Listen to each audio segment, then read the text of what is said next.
Merci beaucoup, Pasteur Azaf, que le Seigneur vous bénisse. Amen. Cette intro m'a donné le firmament dans les jambes. Et bon, moi je le prends sur tout le plan prophétique, doctrinal. Je dis Amen. Amen. Est-ce que quelqu'un peut me donner une bonne acclamation pour voir? On peut bien acclamer pour le Seigneur. Là, vous l'avez fait pour moi. Est-ce que quelqu'un peut acclamer pour le Seigneur? Quelqu'un peut pousser les cris de gloire, acclamer le roi de rois, le commencement de toutes choses et la fin. Le premier l'appel, l'alpha et l'oméga, le premier et le dernier, le premier dedans que le monde. C'est lui qui est assis à la droite du Père. Il intercède pour moi et moi. Jésus-Christ de Nazareth. Est-ce qu'on peut pousser les cris de gloire? On peut l'acclamer. On peut bien le faire, bien aimé. Ajoutons une bonne dose. Ajoutons une bonne dose. Au nom puissant de Jésus. Merci Jésus. Merci Adonai. Vous êtes bénis. Vous pouvez prendre vos places. Avant que je n'aille loin avec le message, je voudrais nous rappeler, vous savez, peuple de Dieu, dans la présence de Dieu, tout geste que nous posons, il est prophétique. Amen. Même quand on nous dit d'acclamer, faites-le. Parce qu'en Israël, l'acclamation ou les acclamations ont un sens dans la Bible. Amen. Amen. Le fait d'acclamer en hébreu, c'est le verbe taka. Et taka veut dire quoi? Parce que quand vous acclamez, vous allez vous rendre compte que vous devez ouvrir le bras, n'est-ce pas? On ne peut pas acclamer sans ouvrir les bras. Et nous avons deux bras, un bras à gauche et un bras à droite. Et quand vous les ouvrez, ça va de l'infini. Or, celui qui n'a pas de commencement ni fin, c'est Dieu, et ça va de l'infini. C'est tout simplement une action de grâce de dire à Dieu, tous mes problèmes de gauche, tous mes problèmes de droite, c'est toi qui as le pouvoir de les compresser, c'est toi qui les as eu. Est-ce que quelqu'un peut me donner une bonne acclamation? En comprenant cela, est-ce que tu peux acclamer le Seigneur? Tu reconnais qu'il est le Tout-Puissant. C'est lui qui a la mesure de compresser tes problèmes, toute adversité, tout problème que tu as, que ce soit de gauche, que ce soit de droite. C'est lui seul, le Tout-Puissant, qui a le pouvoir de compresser. Et pendant que tu le fais, je prie que cela soit ton partage. Tu ne sortiras pas ici tel que tu es venu. Si tu es venu avec un problème, le Dieu puissant est capable de broyer, de comprimer, d'annuler, de révoquer, que ne le fasse pour toi. Amen. Vous savez, le diable m'a beaucoup combattu cette semaine. Et hier, je me disais, si je ne me réveillais pas bien, j'allais appeler le docteur Adela pour lui dire, docteur, je ne saurais pas venir. Le mercredi, je suis tombé très malade. Et le jeudi, alité du vendredi, je ne pouvais même pas parler. Ma voix complètement partie. Je me suis dit, si samedi, je me réveille comme ça, je vais appeler le docteur Adela à côté. Je ne viens pas. Et comme il fallait faire peut-être aussi les tests de Covid, on a fait, Dieu merci, que cela a été négatif, sinon vous n'allez pas me voir venir. Bon, j'étais fortement grippé, à telle enseigne que même ma voix est partie. Mais moi, en tant qu'enfant de Dieu, j'ai compris que le diable, c'est ce que Dieu veut faire parmi nous. Il attendait afin que nous puissions nous dire, bon, on ne peut pas, on est fatigué. Et Dieu, par son amour, comme il te connaît, il connaît le besoin que tu as, il nous a encore donné de la force pour qu'on soit au mieux.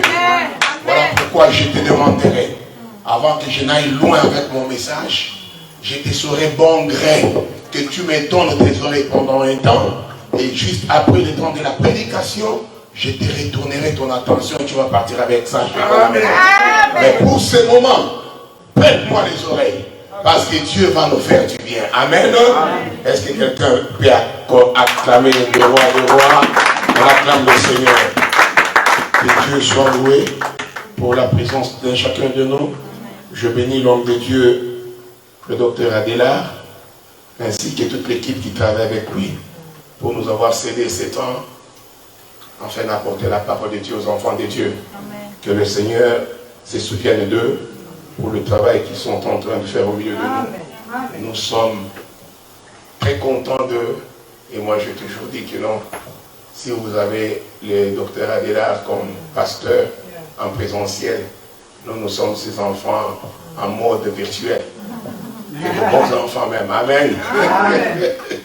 C'est un homme de Dieu que je suis depuis très longtemps et pour qui j'ai beaucoup de respect. Et j'ai vraiment béni Dieu qu'aujourd'hui, il est assis là-bas et moi je dois parler. L'autre dimanche, il pouvait quand même me permettre de sauter, de bouger parce qu'il n'était pas là. Maintenant qu'il est là, je me sens un tout petit peu intimidé. Nous bénissons le Seigneur parce que c'est Dieu lui-même qui parle. Amen. Et parmi les remarques qui m'ont été faites, c'était que non, tu avais quand même un peu bougé. Alors je comprends le fait que non, la maladie m'a aussi grippé. C'était pour me bloquer juste au pied. Donc aujourd'hui, si vous ne voyez pas bouger, comprenez que non, c'est parce que le corps n'est pas tellement bien. Mais au moins ça va satisfaire le désir du docteur Adela. Je ne vais pas trop bouger. Amen. Hein? Amen. La dernière fois quand nous étions ici, on avait commencé un thème très important. Je nous ai parlé du Saint-Esprit et nous étions allés dans les livres de 2 Rois 2, 1 jusqu'à 14. Nous avions lu et nous avions tenté d'expliquer. Et le premier dimanche, on était jusqu'au niveau de l'intro. Mais dans l'intro, j'avais dit des choses capitales et je voudrais quand même revenir là-dessus afin de nous permettre d'avancer. Amen. Amen. Dans mon intro, je vous ai dit que dans cette écriture, il est question d'Élie le prophète ainsi qu'Élisée. Élie, avant de partir, il doit se choisir un disciple chez qui il allait donner son esprit afin que ce disciple puisse continuer sa mission. Amen. Et je vous ai fait voir que, remarquez que Élie ici est parmi les personnages dans la Bible où on ne décrit pas ses parents. Il sort de nulle part. Le 2 au fait personnage avec Melchisedec où on ne dit pas il est fils de qui. On nous dit seulement Élie de Tishbite. Et vous allez constater que même sa mort, il est parmi les 3 personnes dans la Bible à être enlevées. Donc, Élie n'est pas mort physiquement comme ça, où on l'a enterré. Donc même son début, même sa fin, nous prouve à suffisance que cet homme n'est pas un homme ordinaire comme toi et moi. Or, le seul homme spécial que nous connaissons, c'est le Seigneur Jésus-Christ, qui est venu de l'éternité. Il traverse la terre et il rentre encore à l'éternité. Mais avant qu'il ne puisse rentrer, la Bible dit qu'il va se choisir un disciple. Mais pourquoi il s'est choisi ses disciples? Il s'est choisi ses disciples avec une mission qui est que celui-ci, en restant sur la terre où il y est passé, il puisse continuer sa mission. Amen. Mais pour faire la mission d'Élie, il a fallu impérativement que les disciples puissent avoir la même onction ou le même esprit qui était en Élie. Mais le disciple dit à Élie, je voudrais que le même esprit, la même onction qui est sur toi, reste sur moi, mais cette fois-là en toutes les portions. Amen. Amen. Élie regarde les disciples, il lui dit, ce que tu as demandé, c'est une chose difficile.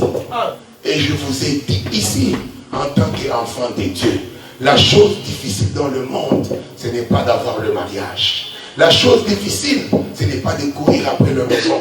La chose difficile, ce n'est pas de courir après le matériel de ce monde. Mais la chose difficile, c'est d'avoir l'Esprit de Dieu. Amen. Pourquoi? Parce que lorsque vous avez l'Esprit de Dieu, vous avez dompté toutes les autres choses qui sont faciles. Amen. Et je vous ai dit, on dit qui peut le plus, peut le moins.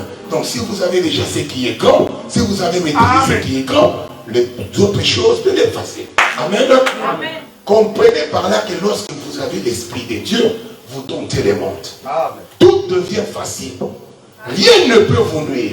Rien ne peut s'opposer à vous. Pourquoi? Parce que vous avez l'Esprit de Dieu. Et je vous ai ramené dans le livre de Genèse au commencement. La Bible dit, pour toute autre chose, Dieu parlait. Mais quand vient le moment de créer Adam, la Bible dit que Dieu s'est mis à travailler. Il a rassemblé la terre avec ses mains. Et il va former un être. Alléluia. Et je vous ai dit que si on pouvait zoomer out et prendre la photo, Adam était déjà là physiquement bien préparé. On pouvait voir Adam. Mais Adam n'était pas encore une âme vivante. Amen. Amen. Ce qui va faire que Adam devienne une âme vivante, c'est les roues l'esprit que Dieu a prononcé dans les narines d'Adam. Et en hébreu, c'est appelé Roua, qui veut dire vie, qui veut dire esprit. Donc nous comprenons que l'esprit de Dieu, c'est ça même la vie. Lorsque tu n'as pas l'esprit de Dieu, tu es mort. Adam était physiquement déjà bien. Donc en Adam, il y a 2 temps. Un temps où Adam est déjà physiquement bien composé, et un autre temps où Adam devient maintenant une âme vivante. Amen. Je parle déjà de mes dispensations. Saisissez-moi très bien. L'homme d'Adam créé par Dieu, il y a 2 temps. Un temps où on peut voir Adam, mais un Adam qui n'est pas une âme vivante. Amen. Amen. Un Adam qui est physiquement visible, mais il n'est pas une âme vivante. Pour que Adam devienne une âme vivante, il a fallu que Dieu vienne souffler en Adam. Donc comprenez que quand Dieu lui disait, le jour où tu mangeras de ces fruits, tu mourras, en quelque sorte, Dieu lui disait que tu vas rentrer à ton état initial où mon esprit ne va pas demeurer en toi. Donc mourir, c'est manquer l'esprit de Dieu. Tu peux être vivant, tu marches. Mais lorsque tu n'as pas le Saint-Esprit, lorsque tu n'as pas l'esprit de Dieu, bien aimé, tu es mort. Celui qui est vivant, c'est celui qui a l'esprit de Dieu. Amen. Je ne suis qu'à mon état. Saisissez-moi très bien. Parce qu'aujourd'hui nous allons voler. Mais avant que nous puissions voler, pendant que je suis en train de faire les taxis, je te demande de bien serrer ta ceinture. Parce que dès que nous allons voler et faire face aux ondes de turbulence, si tu es bien assis, tu ne seras pas perturbé. Amen. Que le Seigneur nous bénisse parce qu'aujourd'hui, Dieu va nous faire de bien. Amen. Alors comprenez que Adam devient une âme vivante. À cause de quoi? À cause de l'Esprit de Dieu. Et je suis allé loin avec vous pour dire, Christ avec ses disciples sur le chemin de Maïs, tout le monde inquiétait à Jérusalem de ce qui venait d'arriver, que Christ est mort. La Bible dit, après la résurrection, Jésus va leur apparaître. Il va leur poser la question, pourquoi êtes-vous si triste? Ils vont se tourner pour lui dire, es-tu le seul ici à Jérusalem qui ne connaissent pas ce qui est arrivé? Et je vous ai dit que tout Jérusalem savait ce qui était arrivé. Mais il y avait un homme, lui qui ne connaissait pas ce qui est arrivé à Jérusalem. Pourquoi? Parce que ce qui était arrivé à Jérusalem, en fait, c'était cet homme-là. Et le monde ne pouvait pas comprendre ce qui est arrivé parce que le monde n'était pas avec l'Esprit de Dieu pour discerner que c'est celui-ci, en fait, la nouvelle qui se trimballe à Jérusalem.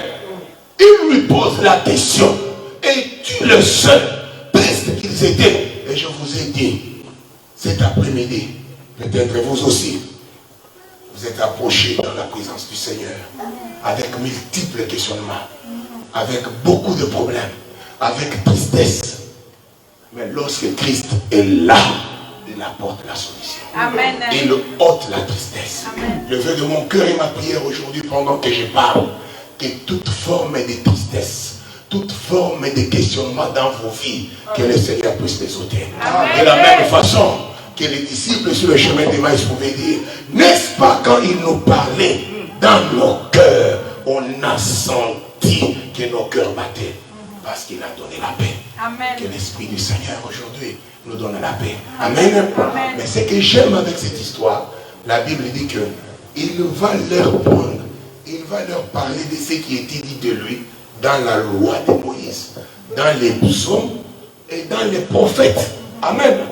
Ce n'est qu'après avoir parcouru avec eux la loi, les psaumes et les prophètes que finalement il va leur donner la capacité de comprendre les Écritures.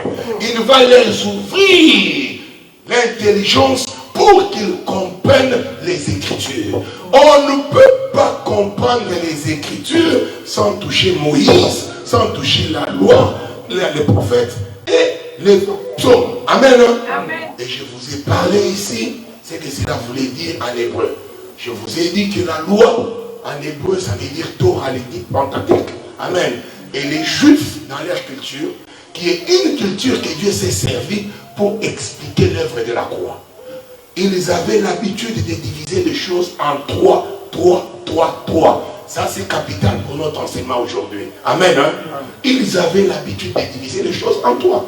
C'est pourquoi la première dispensation, et je vous ai défini la dispensation comme étant un temps, une période où Dieu se décide de se révéler d'une manière particulière à son peuple. Et selon la marche de l'humanité, Dieu s'est révélé en deux temps. La première dispensation avec Israël, physique comme ça, et la deuxième dispensation avec nous. Mais avec Israël, puisque dans la culture juive, était question de diviser les choses en trois, cette marche-là a été divisée en trois. Je vous ai parlé de la Torah, qui est le Pentateuque, ou les 10 commandements, amen, ou la loi de Moïse que Dieu a donnée. Et après là, je vous ai parlé qu'il y avait ce que nous appelons les Navim. D'où vient le mot Nabi? Nabi en hébreu qui veut dire prophète. Dans les livres prophétiques, vous comprenez, tous les prophètes et consorts. Et je vous ai parlé du Ketuvim. Les livres poétiques, nous avons les psaumes, proverbes, vous comprenez. Mais c'était divisé en trois. Même la loi de Moïse elle-même. Je vous ai dit, Dieu avait donné 613 lois. La loi était divisée aussi en trois. Amen. La loi était divisée en trois. Je vous ai dit qu'il y avait les 10 commandements des Pentateuque, qu'ils ont appelé la Aser, Ad, Barim. Il y avait ce qu'ils ont appelé les lois cérémonielles, qu'ils ont appelé les mitzvahs, et il y avait les Koura, qui ont le loi civile. Amen. Et c'est comme ça que même la loi que Dieu avait donnée à Moïse était subdivisée en trois. Donc pour comprendre la loi de Moïse, selon la culture juive, il fallait encore parcourir 3 chambres. C'est seulement quand tu parcours les 3 chambres que tu as la connaissance totale de la loi de Moïse. On est ensemble? Oui. Donc dans la culture juive, il était question de diviser les choses en 3. Ne soyez pas étonnés pourquoi même les patriarches, ils sont à 3. Nous avons Abraham le père, le sacrificateur. Nous avons Isaac, le fils qui est le sacrifice. Et nous avons Jacob, Israël, qui est les 12 prophètes. Donc c'était déjà Dieu qui annonçait qu'il n'y a qu'après les chiffres 3, selon sa pensée, que le 4e prophète viendra nous donner la véritable connaissance qu'on peut avoir que quand nous avions traversé 1, 2, 3, Abraham, Isaac et Jacob. C'est alors qu'on a la bonne compréhension d'Israël. Si vous ratez Abraham, si vous ratez Isaac, vous ne pouvez pas comprendre Jacob. Amen. Or, lorsque vous avez toute cette connaissance, c'est alors que l'Esprit de Dieu, dont il est question ici, peut vous éclairer pour comprendre les Écritures. Et ça, c'est une difficulté que beaucoup de nos contemporains, aujourd'hui, même dans beaucoup d'églises, c'est ce qui se passe. Les gens ne savent pas comprendre les 3 compartiments dont Dieu s'est servi pour nous amener à Christ qui nous a révélé sa parole. Donc, le vrai Esprit de Dieu, le Saint-Esprit de Dieu, ne peut être donné que lorsque nous avons la connaissance de ces 3 étapes. Amen. Amen. C'est pourquoi je vous ai dit, Élie va marcher avec son disciple avant de lui donner le Saint-Esprit en 3 villes. Je vous ai expliqué les 3 villes. Il était question qu'ils partent d'abord à Gilgal. Et lorsqu'ils arrivent à Gilgal, Élie va dire, reste ici. Élisée va dire, je ne reste pas. Ils arrivent à Bethel. Reste à Bethel, je ne reste pas. Ils arrivent à Jéricho, reste, je ne reste pas. Ton âme est vivante et Dieu au ciel est vivant, je ne te laisse pas. Je vous ai expliqué, Gilgal partant de sa signification en hébreu veut tout simplement dire là où on a roulé le pierre. Or, la loi de Moïse était écrite sur le pierre. Voilà pourquoi Élie, avant de donner l'esprit, devrait d'abord toucher la loi. Et lorsqu'ils aillent à Bethel, je vous ai dit que Jacob, lorsqu'il fuyait son frère, il arrive à Bethel, il dort, il va voir une vision. Et il dira, ici c'est la maison de Dieu. Or Jacob, c'est le véritable prophète, parce que tous les 12 tribus d'Israël, c'est eux qui nous ont donné les prophètes. En Israël, nous n'avons que 12 prophètes. Je pense que ça vous connaissez, hein? On n'a pas beaucoup, on n'a que 12 prophètes. Amen. Amen. Donc, or, c'est lui, Israël, qui parle des prophètes. Voilà pourquoi Élie disait, il devrait parcourir avec eux à Bethel, pour leur enseigner ce qui était dit de lui dans les prophètes. Quand ils finissent là, ils sont allés à Jéricho. Et de Jéricho, je vous ai dit, souvenez-vous, Jéricho est la seule ville au monde, bien que barricadée, elle est tombée avec les chants et les cantiques et les psaumes. Amen. Amen. Donc il a encore parcouru pour nous rappeler le chant, le cantique et les psaumes. C'est après avoir fait ces trois que finalement il va se décider de partir. Mais avant qu'il ne parte, là je commence maintenant mon message, parce que là c'était juste un petit résumé. Je pense que tout le monde qui était ici a compris. Nous étions là. Avant maintenant d'avancer, la Bible dit ceci, qu'ils vont maintenant dire, nous devons aller à Jourdain et traverser le Jourdain.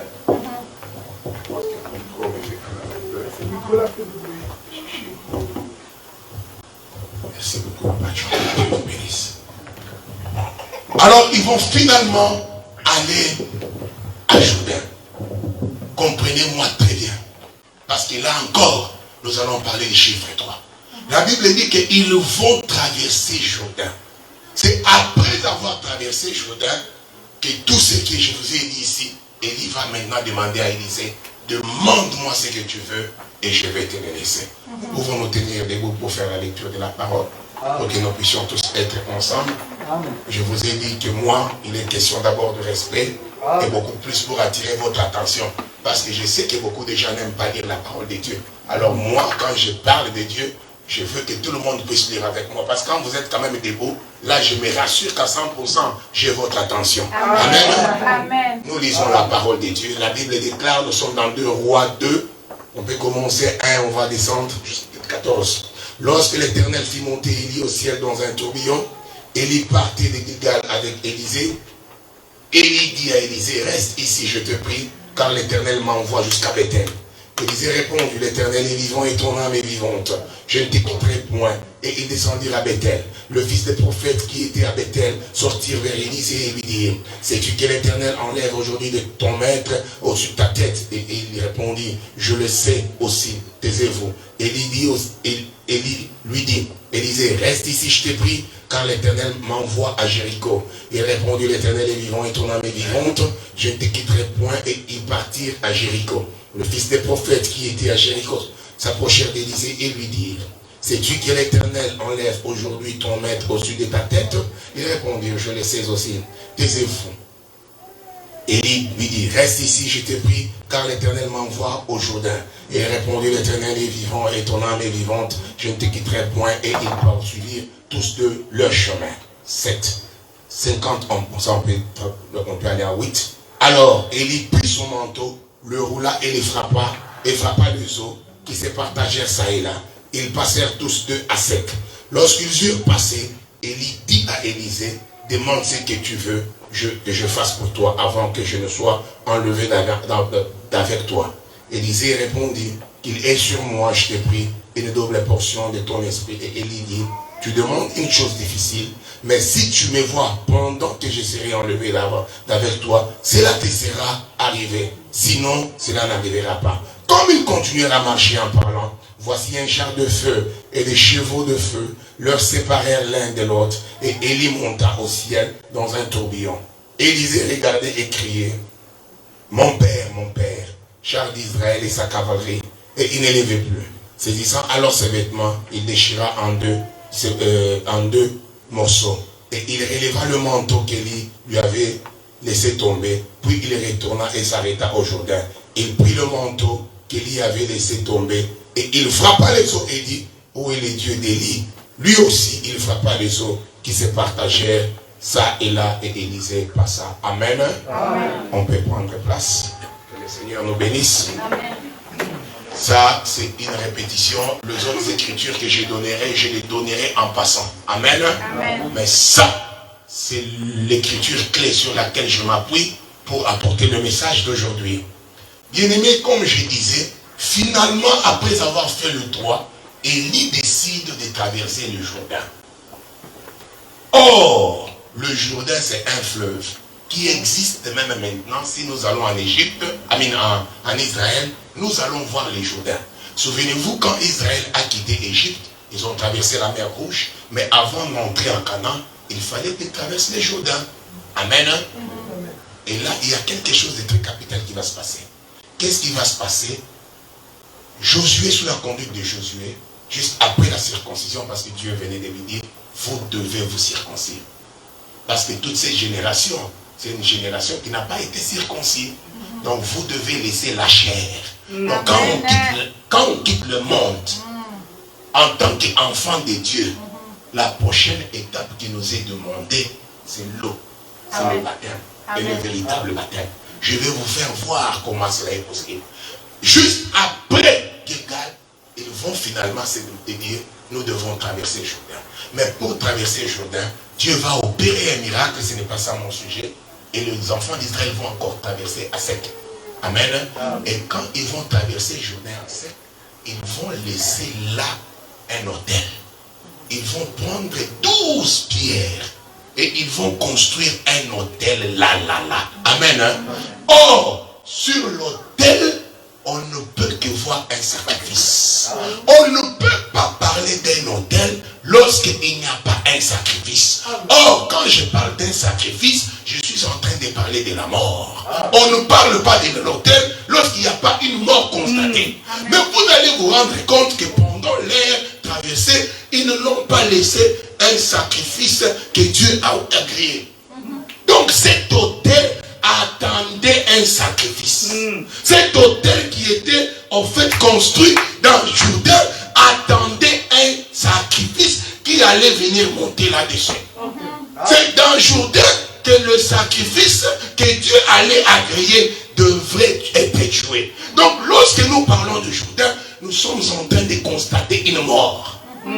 Or, on ne peut pas parler de la mort lorsqu'il y avait premièrement une vie qu'on abandonne, qu'on laisse et qu'on commence une autre nouvelle vie.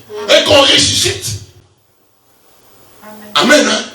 C'est sur le Jourdain que finalement, lui aussi, Élie, va demander à Élisée, bon, allons-y de l'autre bord. Il va ouvrir et ils vont traverser. Donc comprenez que Élisée ici qui traverse le Jourdain, il fait exactement le même acte qu'ils avaient fait, mais tout en sachant qu'ici il y a une mort. Donc Élisée venait de mourir et de l'autre côté il venait de ressusciter. Donc Élisée annonçait déjà la mort du véritable sacrifice qui allait venir. Que pour avoir l'esprit, il faut impérativement mourir et ressusciter. Il faut impérativement passer par les eaux de baptême. Voilà pourquoi nous les enfants de Dieu, le baptême est capital. Je ne parle pas de l'eau là, on jette quelque part là comme ça. Ah, non. Le baptême, c'est l'immersion, on te prend, on te plonge dans l'eau et tu ressuscites avec Dieu. Comme pour dire, l'ancienne et la vieille vie qu'on avait, vous comprenez bien aimé, meurt et on ressuscite. Et lorsqu'on sort dans les eaux, là on devient maintenant prêt pour recevoir l'esprit, pour recevoir la chose difficile. Voilà pourquoi j'insiste, pour la marche d'un enfant de Dieu, le baptême est capital. Le baptême d'eau, où vous mourrez et vous ressuscitez avec Christ. Parce qu'il y a beaucoup d'enfants de Dieu aujourd'hui qui ne comprennent pas ces choses. Si Dieu lui-même l'a fait, c'était pour nous donner un modèle. Et nous, en tant que ses enfants, nous ne pouvons que faire cela pour avoir l'Esprit de Dieu.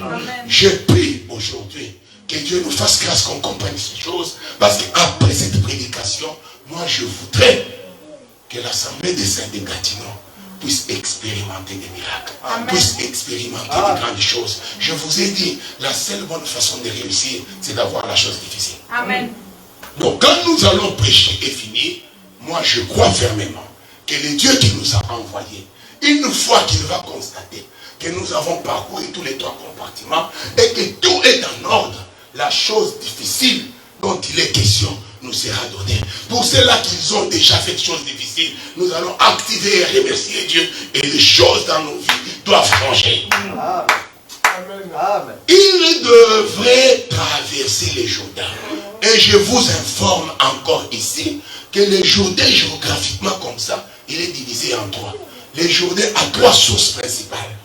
Le Jourdain supérieur, le Jourdain moyen et le Jourdain inférieur.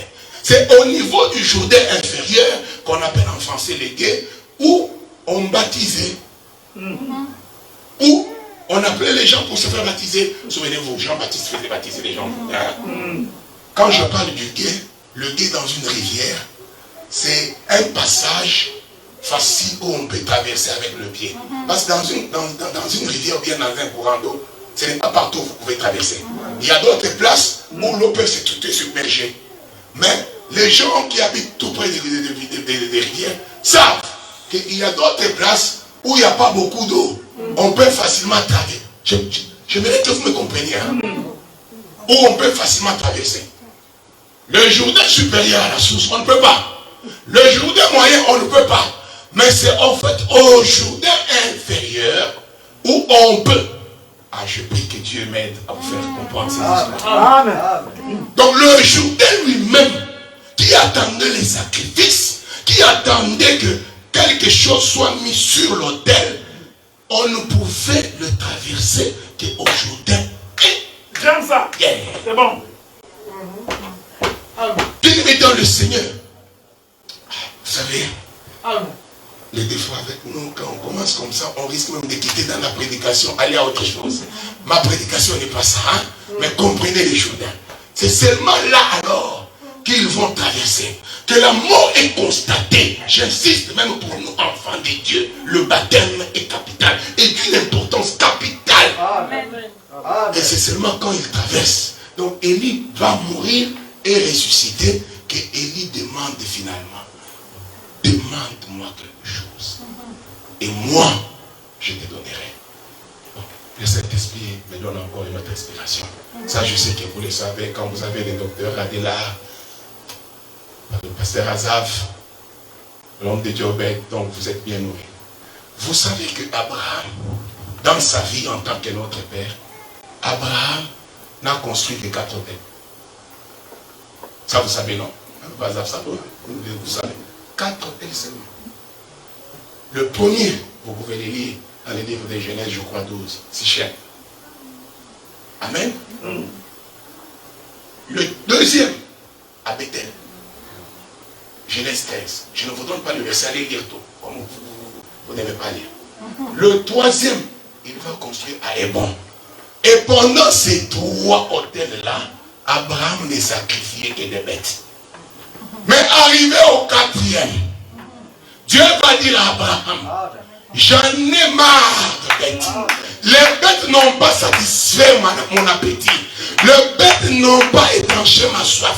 Cette fois-ci, pour la 4e fois, pour le 4e hôtel, j'ai besoin d'un être humain. Alléluia. J'ai besoin du sang humain.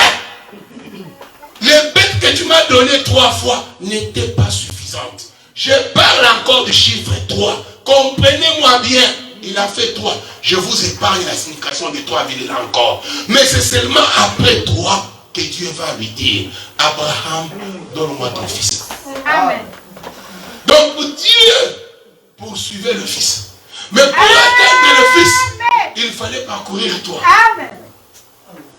Et c'est seulement quand on parcourt 3 que le fils finalement doit monter sur l'autel. Souvenez-vous même, docteur Adela, je pense que là, vous pouvez m'appuyer. Quand Dieu demande ces mêmes fils-là, Abraham va prendre du bois. La Bible dit qu'il va prendre le bois et il va le fondre. Pas les bois au pluriel, un bois. Il les coupe en deux. Fondre veut dire le couper en deux. Il charge là. Mais écoutez-moi bien. Ils vont faire 3 jours de marche. 3 jours encore. C'est après avoir marché 3 jours. Bien-aimé, Dieu s'est révélé qu'après les chiffres 3. Quand ils font le 3 jours, finalement, il va lever les yeux. Est-ce que tout ce temps, Abraham ne levait pas les yeux? Oh, j'aime Dieu. C'est seulement après 3 jours que Abraham pouvait finalement lever les yeux. Je prie et je déclare sur ta vie, toi, le fils d'Abraham. Parce que la Bible nous dit tel pas, tel qu'il est, tel que nous sommes. Si tu as déjà longtemps marché, tu n'as rien vu. Qu'au travers de cette prédication, Dieu puisse te lever la tête et que tu vois ce que tu as toujours cherché. Abraham va finalement voir le moment des gens où il va tuer son fils. Donc comprenez que l'autel attendait un homme. Et il vient comme 4. Donc ça vous avez compris. Hein? À partir d'aujourd'hui, sachez-le très bien. Abraham avait construit dans toute sa vie et 4 autels. Le 3 premier c'était de bêtes. Le 4e, Dieu lui dit ton fils. Et quand il donne le 4e, on n'a plus jamais parlé d'après.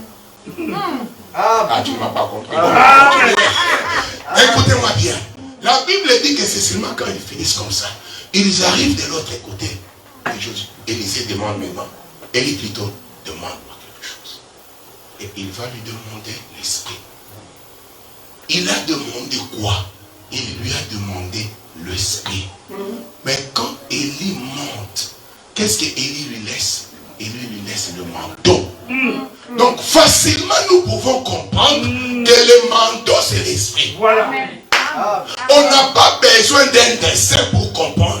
Parce que lui a demandé l'esprit. Mais Élie lui laisse le manteau. Et là je conclus que le manteau ici représente l'esprit dont il avait besoin. Amen. Et remarquez une chose. Il ne l'a pas nié. Lui aussi est allé directement prendre le manteau. Pourquoi? Parce qu'il savait que c'est ça l'esprit dont je demandais. Voilà. Amen. Mais avant qu'il ne prenne ses manteaux, la Bible nous donne un détail. Il va d'abord déchirer. Amen. Il va enlever ses habits. Alléluia. Vous ne pouvez pas recevoir le manteau tout en restant avec vos vieux habits. Vous ne pouvez pas, bien aimé, pour recevoir l'esprit, pour recevoir le manteau, on doit se débarrasser de ces vieux habits. Quels sont tes habits que tu as? Tu les as portés pendant très longtemps. Tu les as pendant très longtemps. Ils sont devenus même usagés, bien aimés. Avec tes habits, tu n'as pas réussi. Avec tes habits, tu as tenté, tu t'es bas, il n'y a pas de réussite. La seule façon de réussir, la seule façon d'avoir la victoire, c'est de déchirer d'abord ses habits. Et une fois que tu déchires tes habits, c'est alors que tu peux porter le manteau d'Élie. Quand je parle du manteau, je parle de l'esprit. Parce que lui avait demandé l'esprit. Tu ne peux pas continuer à avoir tes mauvaises habitudes, à avoir ton mauvais comportement, à avoir ta vieille vie et attendre à ce que l'Esprit de Dieu habite à toi et que l'Esprit de Dieu fasse des choses avec toi. Je prie et je déclare ici à Gatineau que Dieu nous aide à nous débarrasser de nos vieux habits. Que Dieu nous aide de nous débarrasser de nos vieilles habitudes. Que Dieu nous aide d'enlever tout ce qui est vieux. Afin que le nouveau vienne. Et vous avez remarqué encore une chose.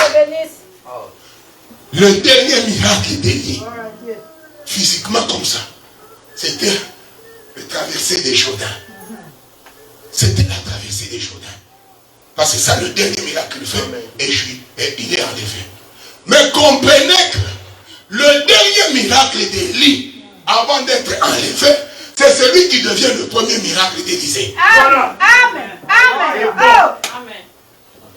Bongo. Amen. C'est celui qui devient le premier miracle du disciple qui devrait continuer sa mission. C'est qui était le dernier. La mort et la résurrection, en fait les Jourdains, c'est ce qui devient le premier miracle d'Élie.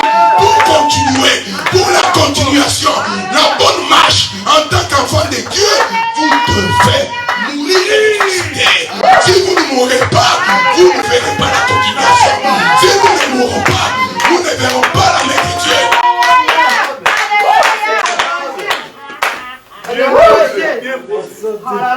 Amen. Je prie que Dieu nous aide à comprendre ces choses. Et que nous puissions marcher dans la lumière de la parole de Dieu. C'est alors que nous réussirons. C'est alors qu'on aura du succès.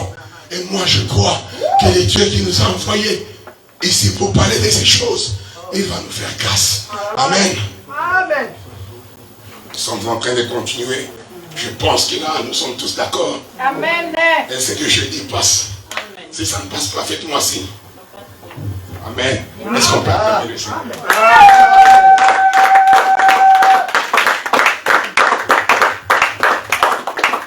Je disais que le dernier miracle d'Élie, venait le tout premier pour Élisée. Élisée ici, qui est la continuation de l'œuvre d'Élie, qui est un disciple sur qui Élie devrait laisser son manteau pour continuer sa mission. Et je nous ai parlé, Élie, comme le véritable Jésus-Christ, qui avait marché aussi avec ses disciples pendant 3 ans. Il leur disait, partez. Il ne partait pas. Pierre lui a dit, à qui irions-nous? C'est toi qui as la parole de vie. Et ce n'est pas après ça qu'il va leur laisser les pouvoirs. Tout pouvoir m'a été donné. Amen. Mais comme je vous ai dit, et à leur tour, devraient aussi passer par le même chemin qu'Élie avait emprunté. Mais maintenant, examinons le manteau. Lorsque je pars en hébreu pour comprendre le terme de ce manteau, c'est là que je vais maintenant comprendre pourquoi le Saint-Esprit, cette fois-là, devrait être typifié par un manteau. Je ne suis pas ici pour vous dire que dans la Bible, le Saint-Esprit n'a été parlé que d'un manteau. Non. Le Saint-Esprit a été parlé de plusieurs façons. Amen. Vous comprenez? Amen. D'autant plus que la Bible dit que Dieu nous a parlé de plusieurs façons par nos pères. Vous comprenez? Amen. Dieu a répété les mêmes choses. Mais ici, il est question du manteau. Le terme qui est utilisé en hébreu pour parler de ces manteaux d'Élie est appelé Adéref. Mais qu'est-ce que Adéref veut dire? Pour que nous puissions comprendre Adéref bien, nous devons aller comprendre quand est-ce que ce terme a été premièrement utilisé. Parce que Dieu, quand il fait les choses, c'est beaucoup plus au commencement qu'il s'annonce. Parce que nous, comme nous sommes là, nous savons que toute la Bible est dans cette création, dans ces jours de la création. N'est-ce pas? Donc au début déjà, Dieu annonçait. De même avec les termes, je ne suis pas venu ici vous impressionner avec le mot. C'est pour cela que nous puissions comprendre que même le mot qui sont utilisés dans la Bible annonce quelque chose. Dieu n'a fait rien au hasard. La première fois que ce terme Adéref, qui est manteau, en hébreu a été utilisé, c'est quand un jour, une femme était enceinte et que dans son ventre, il y a 2 nations qui se battaient. Elle va consulter Dieu pour dire, mais qu'est-ce qui se passe dans mon ventre? C'était pour moi bien que je reste sans même tomber enceinte. Et la Bible dit, tu as 2 nations dans ton ventre. Il y a 2 enfants, le né et le puis-né. Mais nous t'informons que quand ils sortiront, le puis-né va dominer sur les nés. Mais curieusement, la Bible dit, quand ces 2 enfants vont finalement sortir, l'aîné va sortir avec un manteau. C'est le terme Adéref ici qui a été utilisé pour la première fois dans la Bible. L'aîné est sorti avec tout un poil. Il était velu, c'est ce que dit la Bible. Là, je parle des amis. Si vous n'avez pas encore compris, c'est là que je suis à Rebecca. Quand Rebecca devrait mettre au monde les enfants, il avait 2. Un fils qui est sorti, excusez-moi le terme à cause de la pudeur, sans habit, vous comprenez. Et un autre qui est né avec un manteau. Où aviez-vous vu un homme naître avec un habit? Où avions-nous vu un homme naître avec un manteau? C'est le terme qui est utilisé pour la première fois. Le même manteau que Élie avait laissé sur Élisée, c'était en fait le même manteau que Ésaü avait quand il naissait. Pendant que son frère, lui, n'en avait pas. Bien aimé, j'aimerais que vous puissiez bien me comprendre. Et là, nous comprenons que Adéref ou manteau veut tout simplement dire la gloire, veut tout simplement dire le droit d'aînesse. Parce que dans la culture juive, Dieu avait installé les choses telles que la bénédiction, la continuation de la progéniture doit tomber sur l'aîné. Amen. Donc c'est le premier-né qui avait le droit de recevoir la bénédiction parentale. Les autres là, on pouvait les bénir aussi comme ça. Mais celui qui continuait le nom du Père, celui qui continuait en fait la famille, c'était le premier-né. Voilà pourquoi Dieu, en tant que véritable mathématicien, il s'est dit ici, il y a 2 enfants. Mais pour qu'il y ait une distinction, l'autre doit naître avec un manteau. Donc le manteau, c'est un signe distinctif. Je prie que Dieu te donne un manteau aujourd'hui. Là où tu étais rejeté, là où tu étais maltraité, tu seras distingué. Plus jamais tu vivras la richesse. Pourquoi? Parce qu'en ce jour, Dieu te donne le manteau. Je déclare sur toi qui m'écoute que le signe distinctif va t'accompagner. Si partout où tu partais, toi on te regardait comme ça. Si dans ta famille, tu étais le moindre, aujourd'hui, à cause du manteau qui est le signe distinctif, toi tu seras distingué. Amen. Je proclame la distinction sur ta vie. J'annonce la gloire sur toi. J'annonce la splendeur. J'annonce la grandeur. J'annonce l'auteur. J'annonce la célébrité. Parce que c'est ce qu'avait dit à des rêves en hébreu. Ça parle de la grandeur. Ça parle de la hauteur. Ça parle de la gloire. Ça parle de la magnificence. Tout ce qui est beau est ton partage. Tout ce qui est victoire est ton partage. Je mets un terme à l'échec parce que l'échec n'est pas ton partage. Tu as le manteau, tu as l'Esprit de Dieu. Donc quand Ésaü sort, il sort avec un manteau. Ici c'est pour que nous puissions comprendre le manteau d'Élie. Et ce manteau les distinguait de son puîné. Et d'ailleurs, le père avant de mourir, il va l'appeler pour dire, mon fils bien-aimé, puisqu'il est question de toi, c'est toi que je dois bénir. Va me chercher à manger, comme ça je vais te bénir. Quand il part, je vous annonce, Ésaü était parti sans habit. Dans la précipitation là, il a laissé son manteau. Aïe, ça j'aime. Ça j'aime. Ésaü, comment tu pouvais partir à la chasse sans habit? Comment tu as laissé ces jours-là ton manteau dans la maison? Et Ésaü, pour ceux-là qui comprennent le langage, c'était naturel. Mais je suis déjà dans les auteurs pour vous dire qu'il avait laissé son manteau dans la maison. Amen. Ésaü part pour que le pater puisse distinguer le puîné de l'aîné. Il a fallu qu'il touche le manteau d'Ésaü. Il dit approche. Donc vous comprenez que c'est le manteau qui était le seul signe distinctif. Amen. Amen. C'était seulement le manteau. Voilà pourquoi il est impérieux pour un enfant de Dieu. Alléluia. Et désirer l'Esprit de Dieu. Amen. La seule chose qui va te distinguer dans le monde, c'est le Saint-Esprit. Alléluia. La seule chose qui va t'élever, c'est l'Esprit de Dieu. La seule chose qui nous amènera même au ciel, c'est l'Esprit de Dieu. Amen. Donc la seule chose qui allait le distinguer, c'était le manteau. Et le pater lui dira même, par la voix, je sens que c'est Jacob. Que je ne veux pas bénir. La loi ne m'oblige pas de te bénir. Mais quand je touche, à cause du manteau, à cause de la dérèque que tu as, parce que toi tu étais principalement né, d'où vient que maintenant tu as le manteau? Donc toi, c'est Ésaü. Parce qu'il n'y a que Ésaü qui avait le manteau. Oh, Ésaü est le premier-né. Mais il devrait laisser son manteau. En passant, je vais offrir quand même une parenthèse pour me dire, vous savez, surtout nous, à l'évangile éternel, on a quand même aussi trop, pas négligé, je peux dire, mais mis de côté certains aspects spirituels et réalités spirituelles. Tout ça aussi arrive, pourquoi? Il est vrai que Dieu avait déjà dit que non, le puîné va supplanter son frère. Mais dans la réalité comme ça, un jour, on a vu Ésaü qui est venu. Il a vendu son droit d'aînesse. Par conséquent, il ne pouvait pas.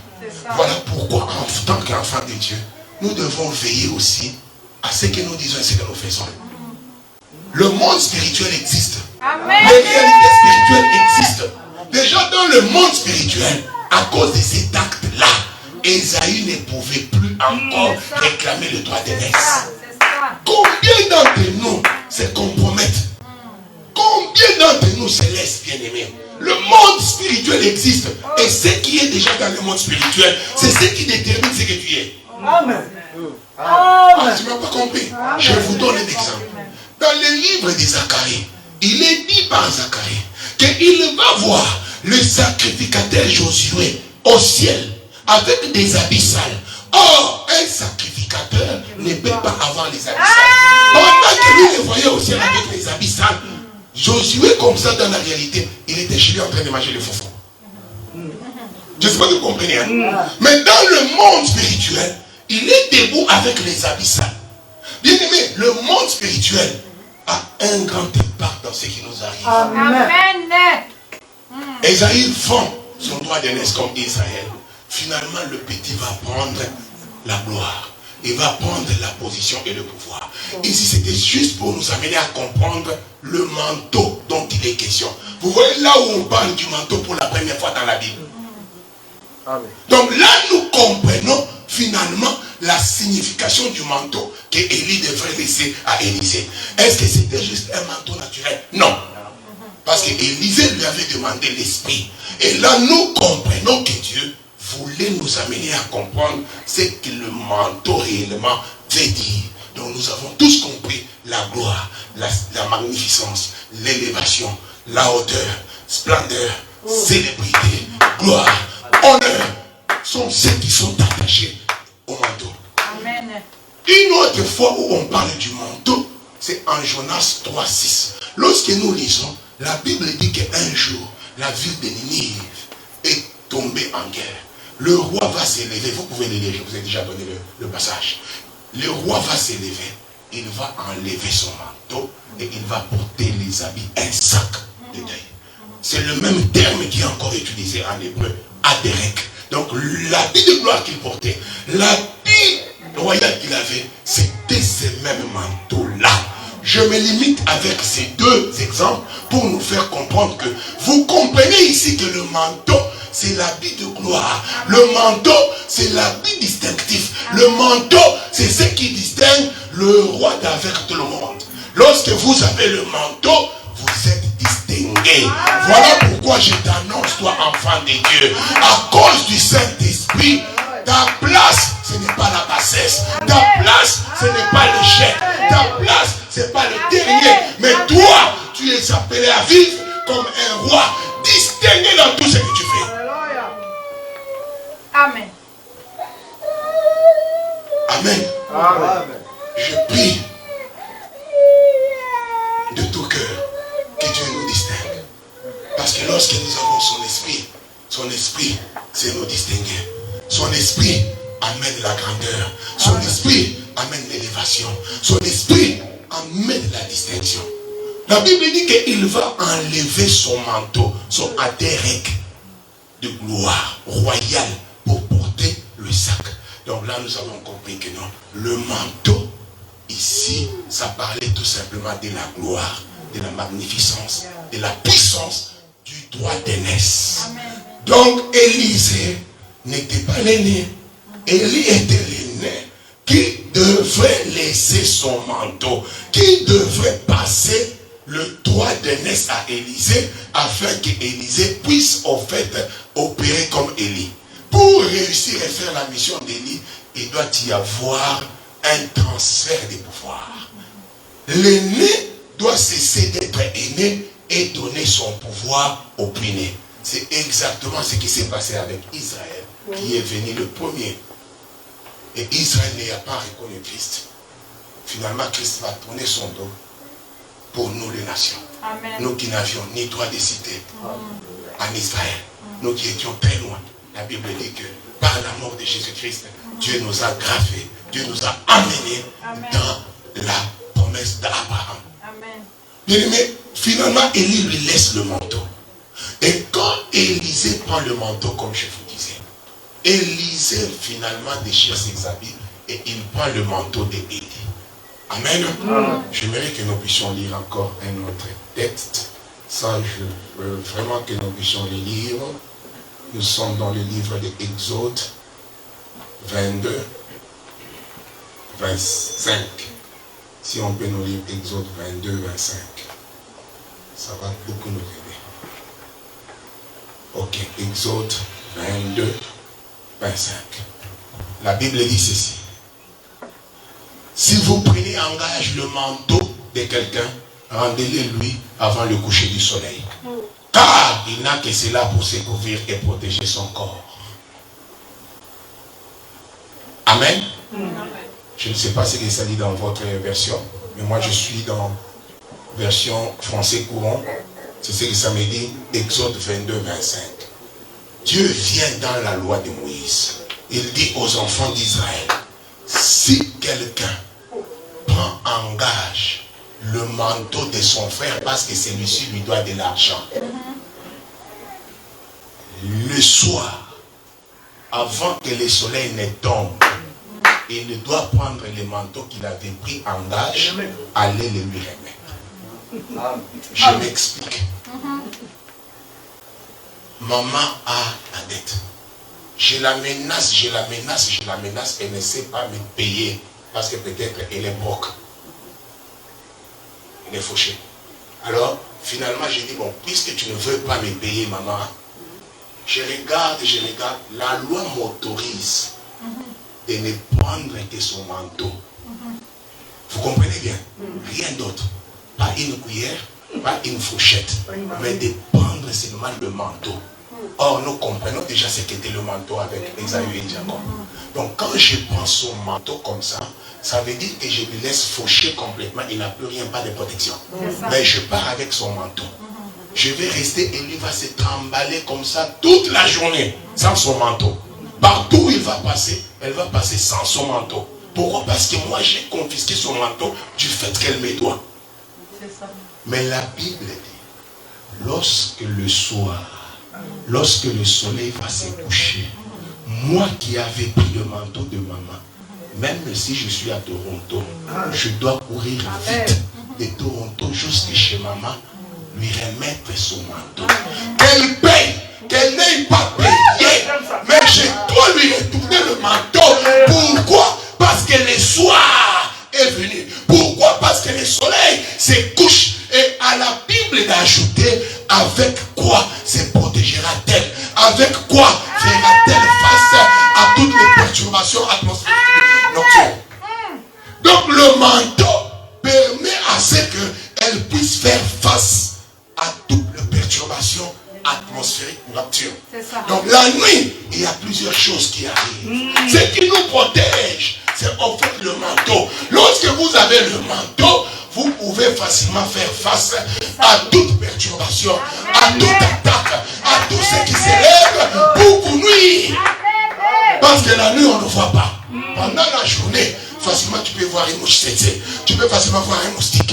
Mais la nuit, comme tu ne sais pas voir, pour te protéger, pour que tu sois dans une évidence que tu es protégé, tu dois avoir ton manteau. Même si tu devais à quelqu'un, la personne est obligée de te retourner son manteau. Alléluia. Amen.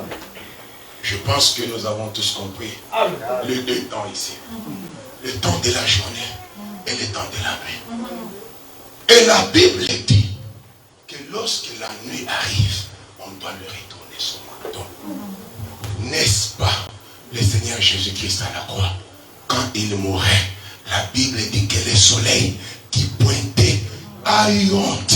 Le soleil a compris que le temps de la nuit est arrivé. Finalement, je dois me coucher. Et quand le soleil va finalement se coucher, Dieu qui avait confisqué le manteau d'Adam, je vous ai parlé d'Adam avant, parce que Adam devait à Dieu de l'argent, et Adam était incapable de payer Adam son argent. Dieu va voir le soleil fuir. Dieu va finalement dire, hey, la nuit est en train d'approcher, je dois vite courir, quitter le ciel et venir remettre à mon fils Adam son manteau, parce que Adam doit traverser maintenant la nuit. Adam doit faire face à toutes les perturbations atmosphériques de la nuit. Comment il fera? Je ne peux pas me contredire, parce que ma loi m'oblige à ce que dès que la nuit arrive, je dois retourner le manteau. Que Adam ait payé ou pas, la nuit a réglé son problème. Que Adam ait l'argent ou pas, la nuit a réglé son problème. Et quand Dieu a vu la nuit venir, il a retourné le manteau. Il est venu, il nous a donné le manteau. Voilà pourquoi, toi qui es dans le Seigneur, seulement l'élévation est ta part, la grandeur est ta part, parce que tu as le manteau pour faire face à tout ce qui se passe dans ce monde. Il n'y a rien qui puisse te nuire. Pourquoi? Parce que ce jour, à la croix, Jésus-Christ avait finalement dit, Père, pardonne-les. La nuit entre. Par conséquent, sans manteau, ils ne peuvent pas faire face à tout ce qui se passe la nuit. Et Dieu nous a retourné son manteau. Dieu nous a donné son esprit. Dieu nous a donné sa gloire. Dieu nous a donné sa grandeur. Dieu nous a donné le droit de naître pour faire face à tout ce qui est comme perturbation nocturne. Voilà pourquoi je déclare sur ta vie, toi qui m'écoutes, que le coronavirus frappe, que le cancer frappe, que la pauvreté frappe. Ça ne sera pas ton partage. Ça ne sera pas ton partage. Parce que toi, tu as le manteau qui te couvre. Toi, Dieu t'a remis le manteau. Tu ne seras pas parmi ceux-là qu'on comptera qu'ils ont échoué. C'est là qu'on comptera que les moustiques les ont piqués. C'est là qu'on comptera que les mouches les ont piqués. Tu ne tomberas pas. Tu ne mourras pas. Parce que le manteau, parce que la gloire nous a été remise. C'est sur cette note que j'ai clôturé. J'ai mis le micro. Pasteur Azaf.